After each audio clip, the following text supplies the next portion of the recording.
வணக்கம் உறவுகளே. இன்று உங்களுக்கு இலங்கையில் யாழ்ப்பாணத்தின் தொண்டமனாறு என்னும் ஊரில் அமைந்துள்ள செல்லுத்தென்னிதி முருகன் கோயில் பற்றி கூறலாம் என்று நினைக்கிறேன். இந்த ஆலயம் கந்தபுராண வரலாற்று காலத்திலிருந்து ஆரம்பமாவதாக வரலாறு சொல்லுகின்றது. முருகப்பெருமானின் தூதுவராக அனுப்பப்பட்ட வீரவாகதேவர் சூரனிடம் தூது செல்லும் வழியில் சந்தியாகாலம் வரவே கால்வதித்து தரித்து நின்று வள்ளியாற்றில் ஸ்நானம் செய்து ஆற்றங்கரையோரம் இருந்த பூவரசம் மரத்தடியில் சந்தியாகால பூசையினை செய்து முருகப்பெருமானை வழிபட்டு பின் பயணத்தை தொடர்ந்தார்.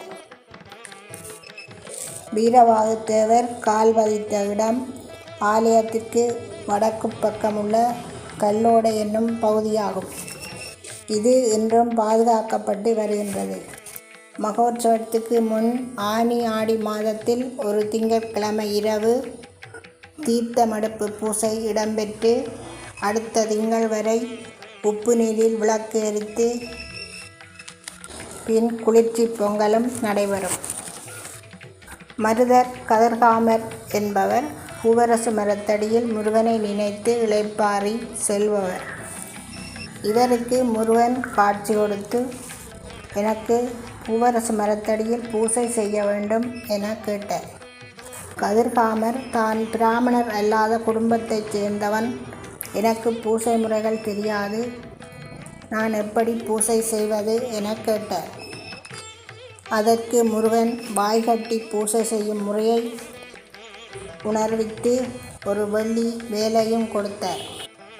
கதிர்காமர் சிறப்பாக பூசைகள் செய்து வந்தாலும் தனக்கு ஏற்படும் சந்தேகங்களை முருகனிடத்தில் கேட்டுக்கொள்ளுவார்.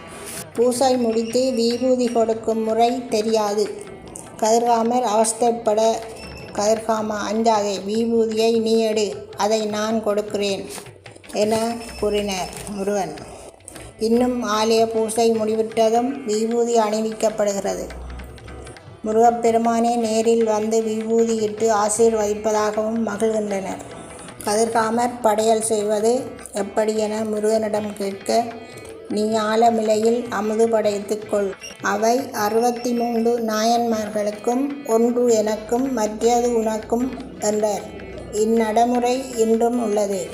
ஆலயத்திற்கு வரும் பல தீராத நோயுள்ளவர்கள், துன்பத்தில் உள்ளவர்கள் சந்நிதியானின் ஆற்றில் நீராடி பூவரசம் மரத்தடியில் தியானம் இருந்து மூலஸ்தானத்தில் அபிஷேகம் செய்யும் தீர்த்தத்தை கோமுகையில் ஏந்தி பருகியும் உடலில் பூசியும் நைவேத்தியமான ஆலமிலை பிரசாதத்தை உண்டு தீர்க்க முடியாத நோய்களையும் நீங்க பெற்று நல்வாழ்வு அடைந்துள்ளார்கள்.